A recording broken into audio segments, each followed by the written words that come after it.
ఓం శ్రీమాత్రే నమః. శ్రీ లలితా రహస్య సహస్రనామ స్తోత్రరత్నం భాష్యం శ్రీ గుండ్ల పుండరీకాక్షరావు గారు. ఇప్పుడు మనం 636 నామానికి వచ్చాం. గంధర్వ సేవిత. గంధర్వ సేవితాయే నమో నమః. గంధర్వ అంటే గంధర్వులచే, సేవిత సేవలు అందుకొనుచున్నది. గంధర్వులచే సేవలు అందుకొనుచున్న శ్రీమాతకు నమస్కారం. సంగీత జ్ఞానం కలవారిని గానగంధర్వ అనే నామంతో గౌరవిస్తాము. గంధర్వులు దేవతలలో ఒక భాగం. వీరు సంగీత ప్రియులు. వీరు మాతను సేవిస్తూ హిమాలయ శిఖరాల మీద లేక ఆకాశంలో విహరిస్తూ ఉంటారు. 637 నామం. విశ్వగర్భ. విశ్వగర్భాయే నమో నమః. విశ్వగర్భ అంటే సమస్త లోకములు తన గర్భమున కలది. సమస్త లోకములు తనలో కలిగిన శ్రీమాతకు నమస్కారం. శ్రీమాత సమస్త విశ్వములను తన గర్భంలో దాచుకుని సదా రక్షిస్తూ ఉంటుంది. పక్షి తన పిల్లలను రెక్కల సందును దాచుకుని రక్షించినట్లుగా మాత ఈ సమస్త బ్రహ్మాండాలని రక్షిస్తుంది. 638 నామం. స్వర్ణగర్భ. స్వర్ణగర్భాయే నమో నమః. స్వర్ణగర్భ అంటే బంగారు గర్భమునందు కలది. బంగారం అంటే హిరణ్మయం. బంగారం గర్భమునందు గల శ్రీమాతకు నమస్కారం. అంటే ఆవిడ కడుపులో బంగారం ఉంది. సువర్ణం భూగర్భంలో ఉంటుంది కనుక భూమిని స్వర్ణగర్భ అంటారు. భూమిని మాతగా ఆరాధించే సందర్భంలో స్వర్ణగర్భ అనే నామంతో కూడా ఆరాధించవచ్చు. 639 నామం. అవరద. అవరదాయే నమో నమః. వర ప్లస్ ద అభీష్టములు నెరవేర్చేవారు దేవతలు. నా ప్లస్ వర అవర. అభీష్టములు నెరవేర్చని వారు రాక్షసులను సంహరించినది. వరద అంటే అభీష్టములను నెరవేర్చేవారు దేవతలు. నా వర అంటే అవర. అభీష్టములు నెరవేర్చని వారు రాక్షసులను. దా అంటే సంహరించినది. స్వర్ణగర్భ వరద అనే 2 నామాలను స్వర్ణగర్భ వరద అని విడివిడిగా చేస్తే ఈ నామంలో వరద అని గ్రహించవచ్చు. వరద అంటే కోరిన కోర్కెలను లేక శ్రేష్టములైన వరాలను ప్రసాదించే మాత. అవరద నామం భాస్కరరాయల వారి సౌభాగ్య భాస్కరంలో ఉందట. 640 నామం. వాగధీశ్వరి. వాగధీశ్వరి అయి నమో నమః. వాక్ ప్లస్ అధి ప్లస్ ఈశ్వరి. సమస్త వాక్కులకు ఈశ్వరి. సమస్త వాక్కులకు ఈశ్వరి అయిన శ్రీమాతకు నమస్కారం. వాక్కు పర, పశ్యంతి, మధ్యమ, వైఖరి రూపాల్లో ఉంటుంది. వాక్కుకు పరాస్థానం సహస్రారం. సహస్రారం నుండే వాక్కు ప్రారంభం. సహస్రారంలో వాక్కును గురించి ఆలోచన రాగానే మూలాధారం నుండి ప్రారంభమై వైఖరి రూపంలో బయటకు వస్తుంది. శ్రీమాత వాక్కులకు అధీశ్వరి అయి వసిన్యాది దేవతల రూపంలో ఉంది.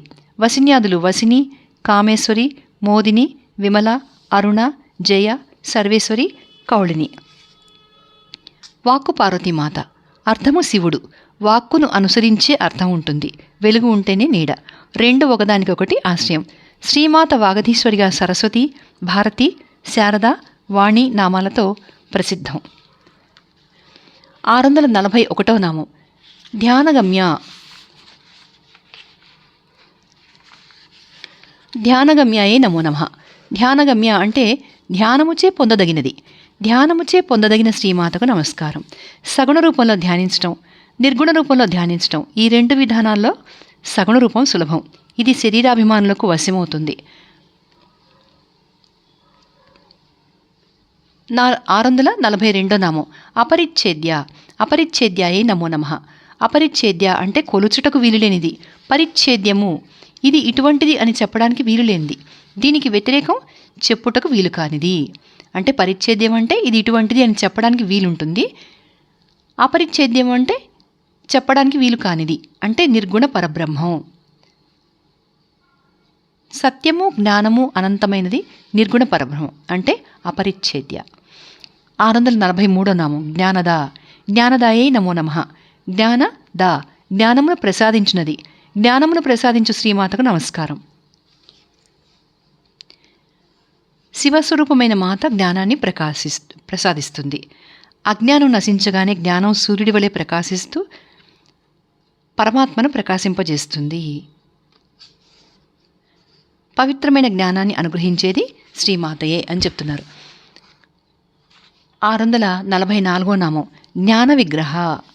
జ్ఞాన విగ్రహాయే నమో నమః. జ్ఞాన విగ్రహ అంటే జ్ఞానము శరీరముగా గలది. జ్ఞానమే శరీరంగా గల శ్రీమాతకు నమస్కారం. జ్ఞానమే ముక్తి పదానికి కూడా సోపానం.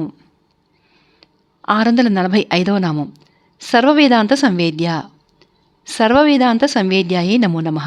సర్వ వేద ప్లస్ అంత సంవేద్య, ఉపనిషత్తులన్నింటి చేతను తెలియదగినది, సర్వ ఉపనిషత్తులచే తెలుసుకొనదగినది అయిన శ్రీమాతకు నమస్కారం. ఉపనిషత్తులు 108. వీటిలో అత్యంత ప్రధానమైనవి మొదటి 10 దశోపనిషత్తులు. అవేంటంటే ఈశోపనిషత్తు, కేన, కఠ, ప్రశ్న, ముండక, మాండుక్య, తైత్తరీయ, ఐతరేయ, ఛాందోగ్య, బృహదారణ్యక. అలాగే మనకి మొత్తం 108 ఇందులో ఇచ్చారు ఉపనిషత్తులు. ఇప్పుడు మనం 10 చెప్పుకున్నాం. ఇక 11 నుంచి వరుసగా చెప్పుకుంటూ పోతే 108 మనకు తెలుస్తాయి.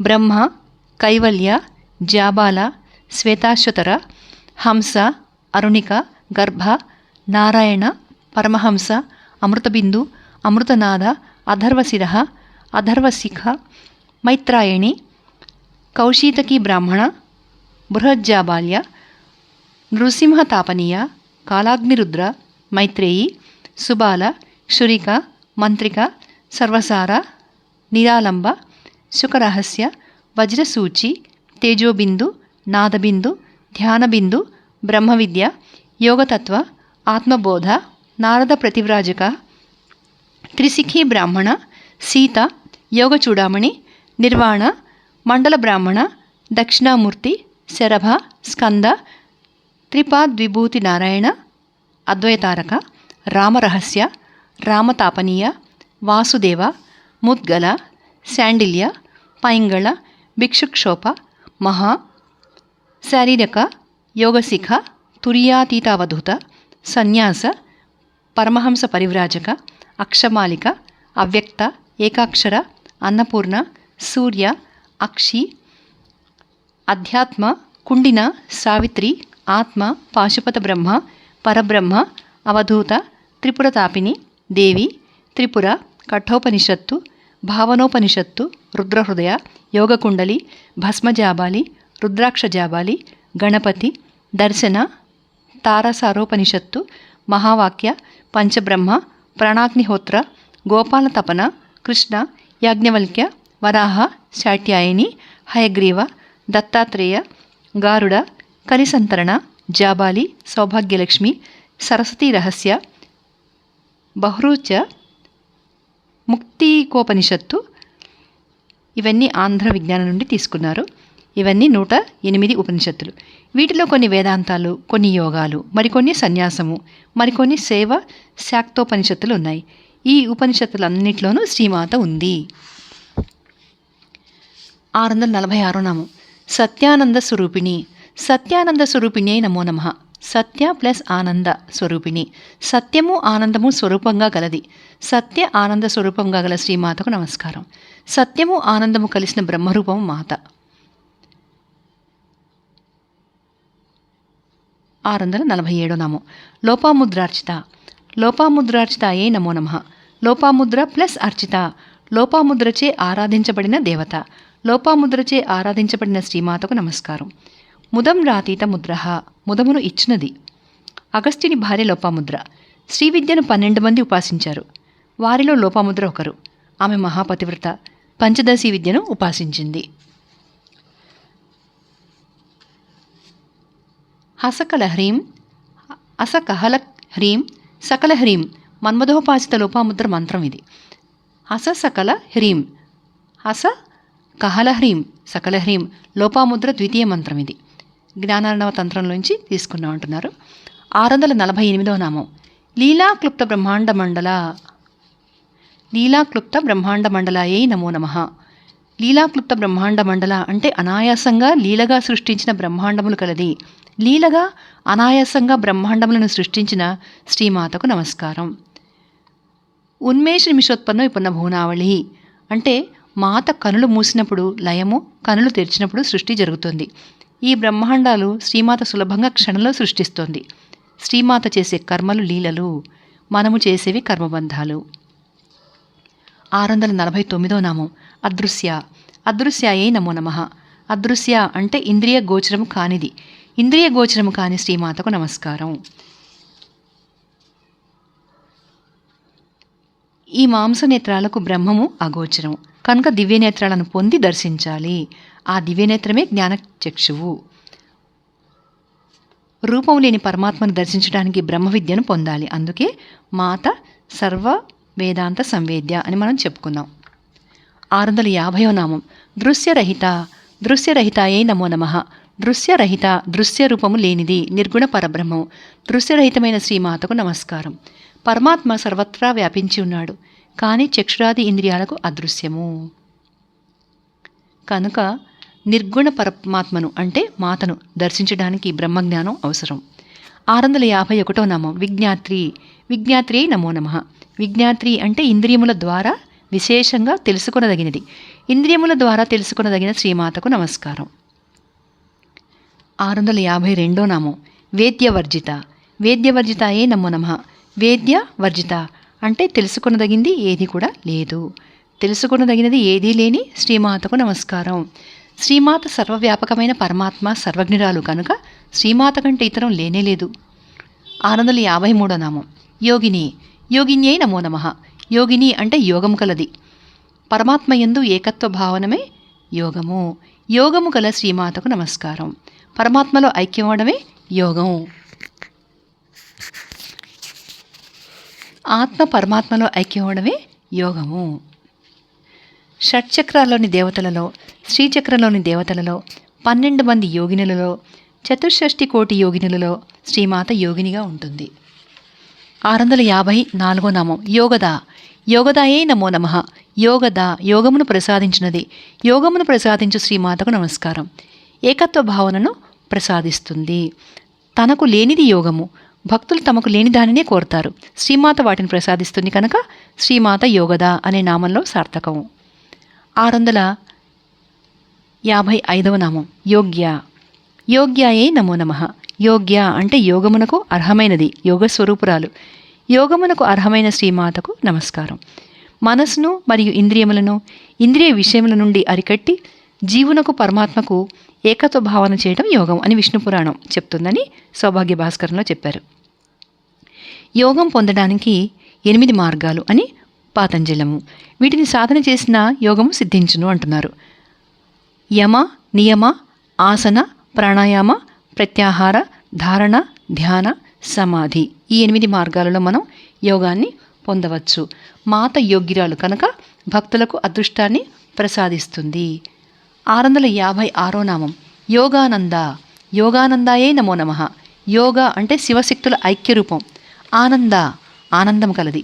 శివశక్తుల ఐక్యరూపంచే కలుగు ఆనందం గల శ్రీమాతకు నమస్కారం. శివశక్తుల కలయిక యోగం. ఆ యోగమే ఆనందం. 657వ నామం యుగంధర. యుగంధరాయే నమో నమః. యుగంధర అంటే యుగములను ధరించినది. యుగములను ధరించు శ్రీమాతకు నమస్కారం. కృత, త్రేత, ద్వాపర, కలియుగాలు ఒక మహాయుగం. ఇటువంటి అనేక మహాయుగాలను మాత ధరిస్తోంది. యుగం అనగా కాలప్రవాహం. తర్కశాస్త్రంలో కాలం 5 విభాగాలు: సంఖ్య, పరిమాణం, పృథక్త, సంయోగ, విభాగం. ఈ 5 భాగాలలో కాలచక్రం తిరుగుతోంది. సమస్త లోకాల నిర్వహణ బాధ్యత మాత వహిస్తోంది కనుక యుగంధర అయింది. 658వ నామం ఇచ్ఛాశక్తి, జ్ఞానశక్తి, క్రియాశక్తి స్వరూపిణి. ఇచ్ఛాశక్తి, జ్ఞానశక్తి, క్రియాశక్తి స్వరూపిణ్యై నమో నమః. ఇచ్ఛాశక్తి అంటే సత్వగుణ రూపం, జ్ఞానశక్తి రజోగుణ రూపం, క్రియాశక్తి తమోగుణ రూపం. త్రిశక్తుల గుణత్రయ రూపంగా గల శ్రీమాతకు నమస్కారం. శ్రీమాత శరీరం వాగ్భవ కూటమి, కామరాజ కూటమి, శక్తి కూటమి అని 3 భాగాలు. ఇవి వరుసగా శిరస్సు కంఠము నుండి కటి వరకు, కటి నుండి పాదముల వరకు. ఈ 3 భాగాలకు వరుసగా 3 శక్తులు. ఈ 3 శక్తుల కలయికే త్రిపుర సుందరి మాత మరియు త్రిగుణ స్వరూపము. ఇచ్ఛాశక్తి వలన సంకల్పము, జ్ఞానశక్తి వలన సంకల్పాన్ని ఏ విధంగా బుద్ధి యందు నిశ్చయించుకోవాలి అనేది నిర్ణయించుకోవడం, నిర్ణయించుకున్న దాన్ని తిరిగి క్రియాశక్తి రూపంలో అంటే కార్యరూపంలో నెరవేర్చడం. 659వ నామం సర్వాధార. సర్వాధారాయే నమో నమః. సర్వ ప్లస్ ఆధార, సర్వ జగత్తుకు ఆధారం. సర్వ జగత్తుకు ఆధారమైన శ్రీమాతకు నమస్కారం. అనేక కోటి బ్రహ్మాండాలకు పరమేశ్వరే ఆధారం. కాలమే సర్వానికి ఆధారం. శ్రీకృష్ణ పరమాత్మ కాలోస్మి అహమేవాక్షయ కాలః అని గీతలో చెప్పాడు. పరమాత్మ నుండి అంటే శ్రీమాత నుండి ఆకాశం, ఆకాశం నుంచి వాయువు, వాయువు నుండి అగ్ని, అగ్ని నుండి జలం, జలం నుండి భూమి ఉద్భవించి శ్రీమాతనే ఆధారంగా చేసుకుని ఉన్నాయి. 660 సుప్రతిష్ఠ. సుప్రతిష్ఠాయే నమో నమః. సుప్రతిష్ఠ అంటే జగత్తుకు చక్కగా ఆధారమైంది. జగత్తుకు చక్కగా ఆధారమైన శ్రీమాతకు నమస్కారం. పరమాత్మ అంటే నిర్గుణ పరబ్రహ్మం.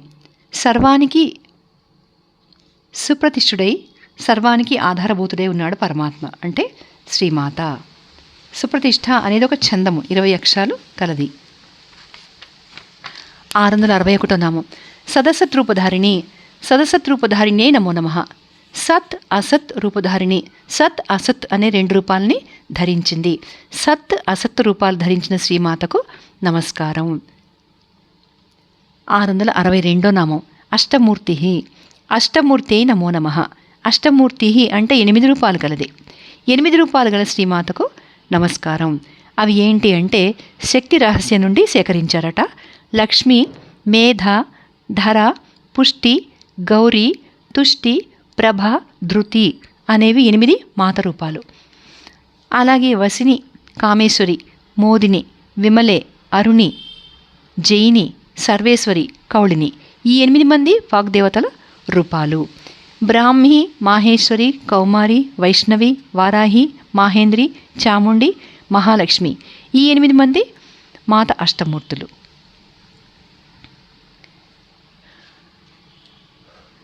జలము, హవిస్సు, అగ్ని, యజ్ఞము చేయు యజమాని, సూర్యచంద్రులు, ఆకాశము, భూమి, వాయువు ఈ 8 ఈశ్వరుడి అష్టమూర్తులు అంటే శివుడి అష్టమూర్తులు. 663 అజాజేత్రి. అజాజేత్రి నమో నమః. అజ అంటే పుట్టుకలేనిది, జైత్రి అజ్ఞానాన్ని జయించినది. పుట్టుకలేనిది మరియు అజ్ఞానాన్ని నశింపజేయు శ్రీమాతకు నమస్కారం. అజ అనగా పుట్టుకలేనిదని చెప్పుకున్నాం కదా. జైత్రి అనగా జయ స్వభావం కలది అని 2 నామాలుగా మనం దీన్ని భావించవచ్చు. 664 నామం లోకయాత్రా విధాయిని. లోకయాత్రా విధాయినే నమో నమః. లోకయాత్రా విధాయిని అంటే 14 లోకాలను నడిపించే స్వభావం కలది. 14 లోకాలను సృష్టి, స్థితి, లయ కార్యములచే నడిపించే స్వభావం గల శ్రీమాతకు నమస్కారం. 665 నామం ఏకాకిని.